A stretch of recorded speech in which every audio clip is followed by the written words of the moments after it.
আসসালামু আলাইকুম, সবাইকে আমন্ত্রণ জানাচ্ছি Beyond Borders Sports presents the football inside, powered by Rabbit Hole BD. কি দারুণ একটা ম্যাচ! 22 বছর পরে বাংলাদেশের জয় ইন্ডিয়ার সাথে। অনেকগুলো ঘন্টা পার হয়ে গেছে, কিন্তু এক্সাইটমেন্টটা হয়তো এখনও আপনার মধ্যে থেকে যায়নি। ঠিকই বলছি, হ্যাঁ, এই এক্সাইটমেন্ট এবং ফুটবলের ইনসাইট নিয়ে, লাস্ট ম্যাচের ইনসাইট নিয়ে কথা বলার জন্য আমাদের সাথে আছেন আমাদের সবার প্রিয় বাংলাদেশ জাতীয় দলের সাবেক অধিনায়ক জাহিদ হাসান এমিলি ভাই। ভাইয়া কেমন আছেন? আচ্ছা, আলহামদুলিল্লাহ। আপনি কেমন আছেন? আলহামদুলিল্লাহ ভাইয়া। অনেক কোশ্চেন করব, সবার আগে বলেন এক্সাইটমেন্টটা কেমন? না, অবশ্যই এক্সাইটমেন্ট দারুণ। আমার কাছে মনে হয় যে আমি এর আগের শোতে বলেছিলাম যে ইন্ডিয়াকে হারানো আমার কাছে মনে হয় যে আমরা আমাদের রাইভাল টিম, এবং এর থেকে আনন্দ আর অন্যান্য কোনো ম্যাচে জিতলে হয় না, যেটা সত্যি কথা। এবং আপনি যে ইন্ট্রোটা দিয়েছেন যে 22 বছর পরে ইন্ডিয়াকে হারানো, আমাদের দুর্দান্ত একটা জয় ছিল। হয়তো পুরোটার বিশ্লেষণ আমরা ম্যাচ নিয়ে করবো, বাট জয়টা খুব ইম্পর্টেন্ট ছিল এই কারণে, কারণ এশিয়ান কাপ কোয়ালিফাই কিন্তু আমাদের তেমন কোনো অ্যাচিভমেন্ট নাই। সুতরাং আমি আগেও বলেছি যে এইটাই আমাদের অ্যাচিভমেন্ট, এই এশিয়ান কাপ কোয়ালিফাই। ইন্ডিয়াকে আমরা আমাদের হোমে হারিয়েছি এবং 6 পয়েন্টের ভিতর 2টা ম্যাচ মিলিয়ে 4 পয়েন্ট আমরা নিতে পেরেছি হোম অ্যান্ড অ্যাওয়ের ভিতরে।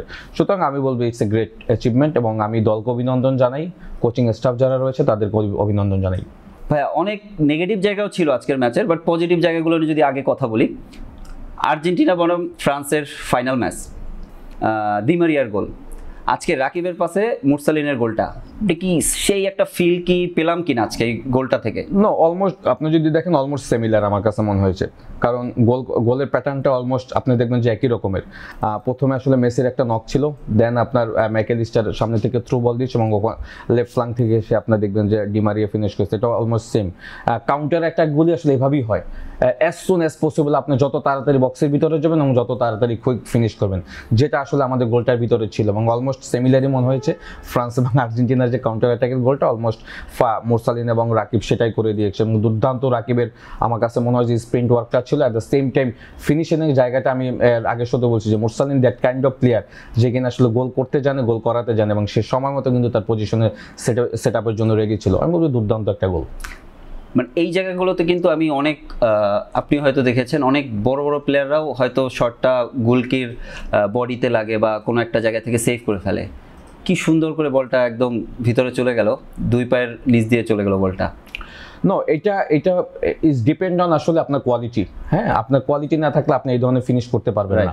হ্যাঁ, আমরা দেখেন স্ট্রাইকার ছাড়া কিন্তু খেলছি, বাট আমি কিন্তু আগের সাথে বলেছি মুরসালিনের ব্যাপারে যে মুরসালিন কিন্তু he is very clever player. একটা ব্যাপার হলো মুরসালিন আসলে মানে কখন কোন পজিশনে যেতে হবে সেটা ঠিক সে জানে।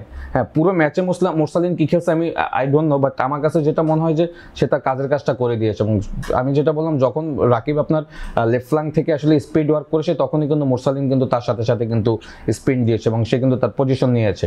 তো এইটা খুব ইম্পর্টেন্ট, এবং যেটা মুরসালিন সবসময় করে আসে। অলরেডি সে জাতীয় দল হয়ে 6-7 গোল করে ফেলেছে।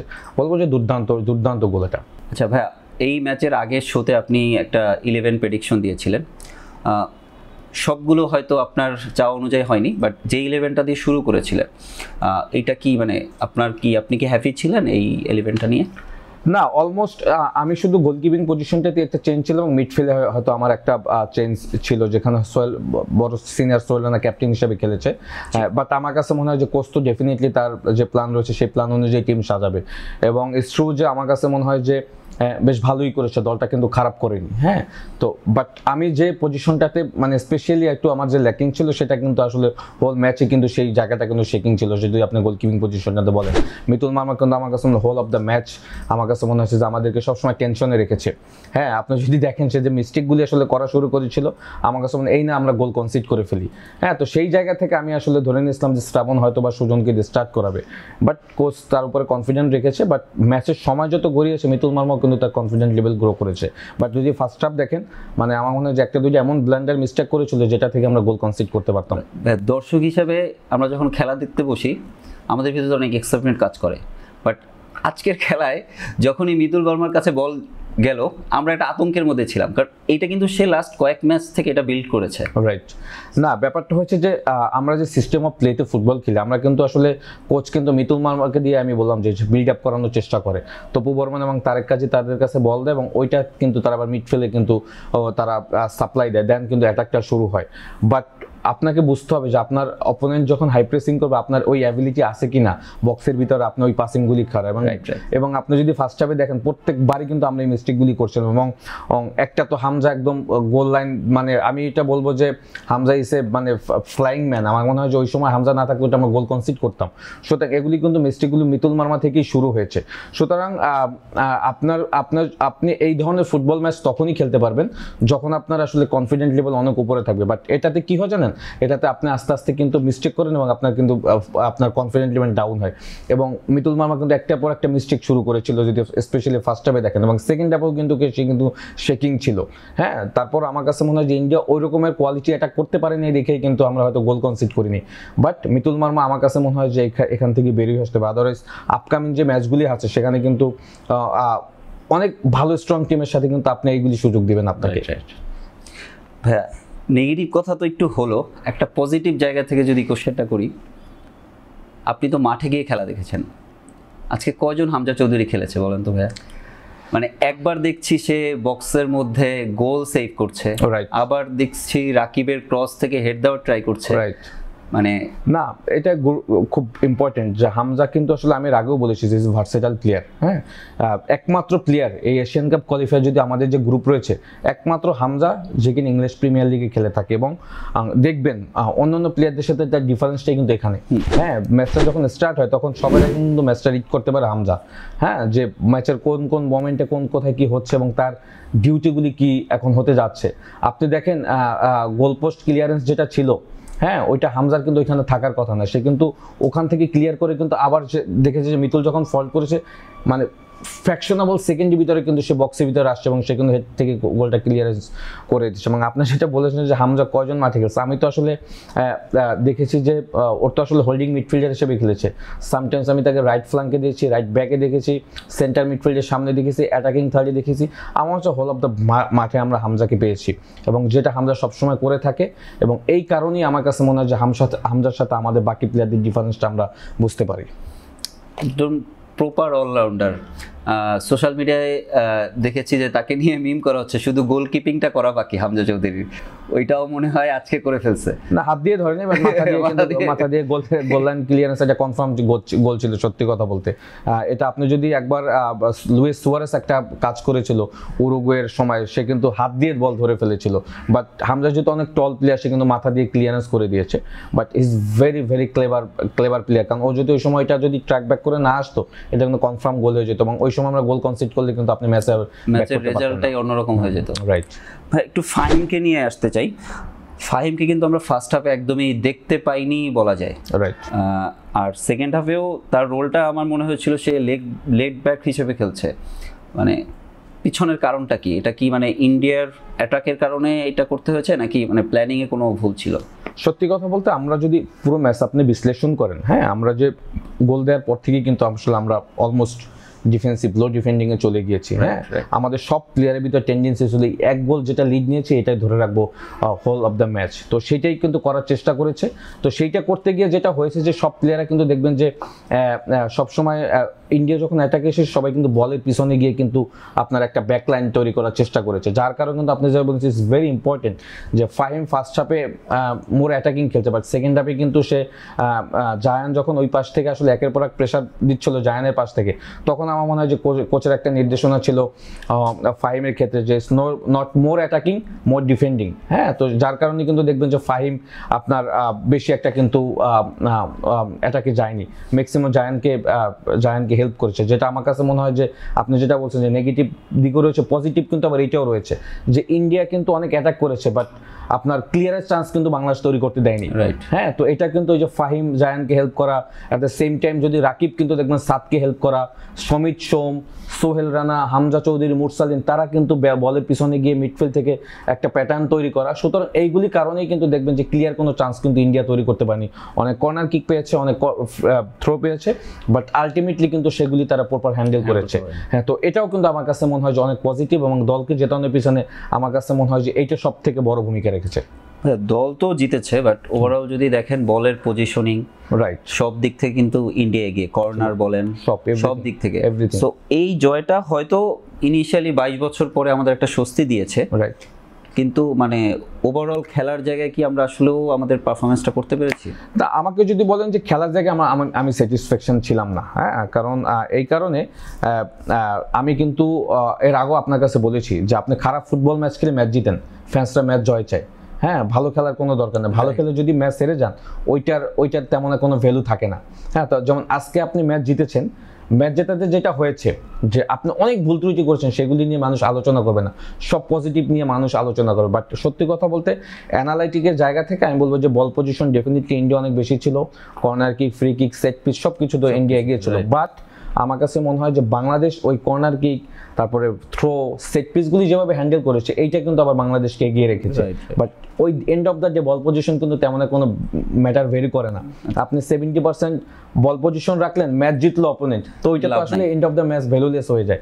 আমরা একটা সময় দেখতাম আসলে স্পেন বা বার্সেলোনা এরকমের অনেক বল পজিশন রাখতো, তারা ঠিকই জায়গায় খেলতো এবং তারা কিন্তু প্রত্যেকটা ম্যাচ জিততো।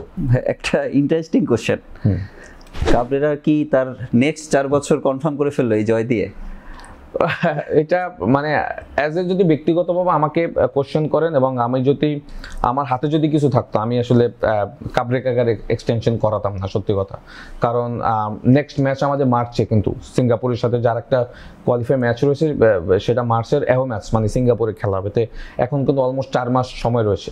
এই সময় ভিতরে আমার কাছে মনে হয় যে একজন ভালো কোচ নিয়োগ দেওয়া উচিত এবং হাই প্রোফাইল কোচ নিয়োগ দেওয়া উচিত। বিকজ হামজাদের মতো প্লেয়াররা যখন দলে ইনক্লুড হয়েছে, দলের স্ট্রেংথ কিন্তু অনেক বিল্ড আপ হয়েছে এবং বাট খেলার প্যাটার্নে কিন্তু তেমন কোনো চেঞ্জ আসেনি। হ্যাঁ, আমরা হয়তো ম্যাচ জিততেছি, বাট ম্যাচ ভালো খেলতেছি, বাট একটা সেট আপ ফুটবল যে খেলা সেটা কিন্তু আমরা এখনো তৈরি করতে পারিনি। তো সেই জায়গা থেকে কোচ কাবরেরা কিন্তু অলমোস্ট 4 বছর কিন্তু সেই দলের দায়িত্ব রয়েছে। সুতরাং আমার কাছে মনে হয় যে নো মোর চান্স, এত চান্স আসলে জাতীয় দল আপনাকে কেউ দিবে না, হ্যাঁ, রেজাল্ট না থাকলে। আর এশিয়ান গন কোয়ালিফাই তো আপনি আসলে চূড়ান্তভাবে যেতে পারেননি। হ্যাঁ, আপনার 5 পয়েন্ট হয়েছে, ইটস গুড, বাট আপনি কিন্তু থ্রু করতে পারেননি, কোয়ালিফাই করতে পারেননি। ভাই, পয়েন্ট টেবিলটা কি একটা আফসোস আমাদের জন্য? মানে পয়েন্ট টেবিলটার যদি এখন আমরা একটু দেখি, মানে বাংলাদেশ 3 নম্বর পজিশনে আছে, বাট যেখানে আমরা টাইট 2টা ম্যাচ, একটা ড্র নিশ্চিত ড্র মিস করলাম, একটা জয় মিস করলাম, এই দুইটা যদি ডিফারেন্ট হতো রেজাল্টটা, তাহলে পয়েন্ট টেবিলটা তো এখন আমাদের জন্য। আমি এটা ওই যে হংকং ম্যাচের সাথে যখন আপনি ড্র করেছেন, বাংলাদেশে যখন 4-3 গোলে ম্যাচটা হেরে গেছেন, তখনই বলছি যে এই আফসোস আমাদের থেকে যাবে। এটা কিন্তু আজকেই যে আপনার কোশ্চেন থেকে বেরিয়ে আসলো। আপনি যদি ওই ম্যাচটা যদি নাও জিততে পারতেন, যদি 3-3 গোলে ড্র থাকতে, আপনি এও ম্যাচেও কিন্তু 1 পয়েন্ট নিয়ে আসছিলেন। হ্যাঁ, তো আপনার কিন্তু এখন 6-7 পয়েন্ট থাকতো, সুতরাং ওরাও কিন্তু পয়েন্ট লস করতো, তো আপনি কিন্তু রেসে কিন্তু সবাই সমান সমান থাকতেন। এখন কিন্তু আপনার নেক্সট ম্যাচের জন্য ওয়েট করতে হতো, ওই ম্যাচ জিতলে হয়তো আপনি এশিয়ান কাপ মূল সুযোগটা থাকতো। তো এইটা ওই যে আমরা যেটা বললাম যে সময় গেলে আমরা আসলে সময়ের কাজগুলি করি না, আমরা ওই সময় আসলে যদি আমরা পয়েন্টগুলি রাখতে পারতাম, এখন কিন্তু আমরা একটা রেসে থাকতাম এবং আমাদের কিন্তু একটা সুযোগ থাকতো। ভাই, একদম ছোট্ট একটা কোশ্চেন, এটা জামাল ভুঁইয়াকে কি আজকে মিস করেছেন টিমে? অনেস্টলি বলতে গেলে আমি ওইভাবে তেমন একটা মিস করিনি, বাট আমি এক্সপেক্ট করেছিলাম যে জামাল হয়তো কিছুক্ষণ খেলবে। হ্যাঁ, কারণ খুব হাই ইন্টেন্সিটি ম্যাচে বা অপোনেন্ট যখন স্ট্রং থাকে তখন আসলে একটু স্ট্রং প্লেয়ার লাগে। জামাল যেহেতু একটু এজ হয়ে গিয়েছে, ফিটনেস লেভেলে একটু প্রবলেম রয়েছে, আমার মনে হয় যে জামালকে শেষের দিকে হয়তো সুযোগ দিতে পারতো 25 মিনিটস বা 30 মিনিটস। বিকজ লাস্ট যদি আপনি যে ম্যাচগুলি হয়েছে সেখানে জামাল নেপালের বাইরে কিন্তু ম্যাক্সিমাম ম্যাচে কিন্তু জামাল সাব হয়েছে এবং সাব হওয়ার পরে কিন্তু জামাল খেলা মোমেন্টাম চেঞ্জ করেছে। আপনি যদি দেখেন এগেনস্ট হংকং, এগেনস্ট এওম এবং হোম ম্যাচে, এগেনস্ট সিঙ্গাপুর, সেখানে কিন্তু জামালের বড় একটা ইম্প্যাক্টফুল ফুটবল ছিল। তো ওইটা আমি এক্সপেক্ট করেছিলাম এবং জামালকে দিলে ভালো হতো, এই কারণে কারণ আমরা কিন্তু স্ট্রাগল করছিলাম মিডফিল্ড জায়গাটাতে। রাইট, হ্যাঁ, তো সেখানে যদি মুরসালিন যখন উঠে গিয়েছে, মুরসালিনের জায়গায় কিন্তু আমি জামালকে এক্সপেক্ট করেছিলাম, বাট সেখানে হয়তো শাহরের ইমনকে দিয়েছে। বাট ওই সময় জামাল থাকলে হয়তো আমার কাছে মনে হয় যে মিডফিল্ডে আরও একটু ব্যালেন্স হতো। ভাইয়া, জায়ান আহমেদের পারফরমেন্স নিয়ে যদি কিছু বলতেন, মানে ওভারঅল ডিফেন্সিভ মুডে আমরা খেলেছি, কিন্তু আমাদের হচ্ছে তারিক গাজীর উঠে যাওয়া, ইনজুরিতে পড়ে, তারপর জায়ানের পারফরমেন্স, সব মিলে আসলে আমরা কি প্রপার ওই জায়গাটায় সাপোর্ট পেয়েছি? দেখেন, জায়ান কিন্তু একটা ইউনিভার্সিটির প্লেয়ার, ও কিন্তু কোনো কম্পিটিটিভ লিগ খেলে না, যার কারণে দেখবেন যে 60 মিনিটসের পর কিন্তু ওর মাসেল ক্র্যাম্প করে। হ্যাঁ, বিকজ ওই কম্পিটিটিভ লিগ খেলে যেটা হতো, যে ফিটনেস লেভেল বলেন, ওর খেলা 90 মিনিটস খেলার মানসিকতা বলেন, সেগুলি কিন্তু ও তৈরি হতো। He is a very potential player. আমার কাছে মনে হয় যে আমরা একজন সলিড লেফট ব্যাক অলরেডি পেয়ে গিয়েছি। তো সেইখান থেকে আমার কাছে মনে হয় জায়ান যতক্ষণ খেলেছে ভালো খেলেছে, বাট অন্যান্য ম্যাচের তুলনায় জায়ানকে আজকে কিছুটা হলে আমার শেকি লেগেছে। হ্যাঁ, যার কারণেই দেখবেন যে ফাহিমকে কিন্তু সেকেন্ড হাফে কোচ জায়ানের হেল্পিং হ্যান্ড হিসেবে রেখেছিল, বিকজ ওই পাশ থেকে কিন্তু তারা অনেক অ্যাটাক বিল্ড আপ করার চেষ্টা করেছিল, বিকজ জায়ান পারতেছিল না, যার কারণে কিন্তু ফাহিম তাকে সাপোর্ট দিচ্ছিল। But Zayan is a very potential player. আমরা যদি তাকে প্রপার নার্সিং করতে পারি, তার ভেরি ইম্পর্টেন্ট তার লিগ ম্যাচ খেলা, লিগে খেলা, বিকজ সে একটা ইউনিভার্সিটিতে খেলে। হ্যাঁ, কম্পিটিটিভ লিগ যখন খেলবে তার খেলাতে আরও সুন্দর হবে, সে স্ট্রেংথ গেইন করবে, আমরা জাতীয় দল অনেক উপকৃত হবে তাকে দিয়ে। পোটেনশিয়াল প্লেয়ার যেহেতু বললেন, আরেকজন প্লেয়ার সমিত সোম, আজকে কি আমরা মানে তাকে কোনোভাবে কি তার প্রপার 100% পাইনি, এরকম কিছু কি মনে হয়েছে আপনার? দেখেন, সমিত যে ক্লেভারের প্লেয়ার, হ্যাঁ, যে ক্লেভার তার রয়েছে, আমার কাছে মনে হয় হোল অফ দ্য টুর্নামেন্ট, মানে এই যে 4-5টা ম্যাচ খেলেছে, কোনো ম্যাচেই সে তার বেস্ট ফুটবলটা এখনো খেলতে পারেনি। ওর ভিতরে কিন্তু অনেক ক্রিভিলিটি রয়েছে, যেটা ফ্রন্টলাইনে খুবই দরকার। হ্যাঁ, ওইটা আমার কাছে মনে হয় যে 2-1টা ম্যাচে সে দেখিয়েছে, বাট ওই কন্টিনিউয়াস যে প্রসেস সেটা সে ওই জায়গাতে যেতে পারে না। আজকের যে ম্যাচের কথা বললেন, সেখানেও কিন্তু আমার কাছে মনে হয় যে সমিত সোম যে প্যাটার্নে ফুটবল খেলে এবং অপোনেন্ট হাফে গিয়ে যে যে মোমেন্টামগুলি মানে তৈরি করে, ওইটা আসলে তেমন একটা দেখতে পাইনি। এটা অন্যতম একটা কারণ হতে পারে, বিকজ দেখেন সমিত যে প্যাটার্নে ফুটবল খেলে অলমোস্ট অ্যাটাকিং মিডফিল্ডার। হ্যাঁ, তো অ্যাটাকিং মিডফিল্ডারদের কাজ থাকে আসলে সামনে যে নাম্বার 9 থেকে তাদেরকে বলগুলি থ্রো করা। তো আমরা তো আসলে স্ট্রাইকার ছাড়া খেলি, যার কারণে হয় কি আমরা ওই ফ্রন্ট লাইনে মোবিলিটি না থাকার কারণে সমিত সোম কিন্তু বলগুলি ডেলিভার করতে পারে না। এইটা একটা সমিত সোমের খেলার পিছনে মানে একটু খারাপ হওয়ার পিছনে এটা একটা অন্যতম কারণ। আমাদের যখন একজন প্রপার নাম্বার 9 থাকবে, একজন স্ট্রাইকার থাকবে, তখন সমিতের খেলাটা কিন্তু আরও সুন্দর লাগবে এবং আমার কাছে মনে হয় যে সে তার খেলাটা সার্কুলেট করতে পারবে ফ্রন্ট লাইনে। তো সমিত আমার কাছে মনে হয় আমাদের দলের ভিতরে সব থেকে ট্যালেন্টেড প্লেয়ার, যে কিনা এখনও তার বেস্ট ফুটবলটা খেলতে পারেনি।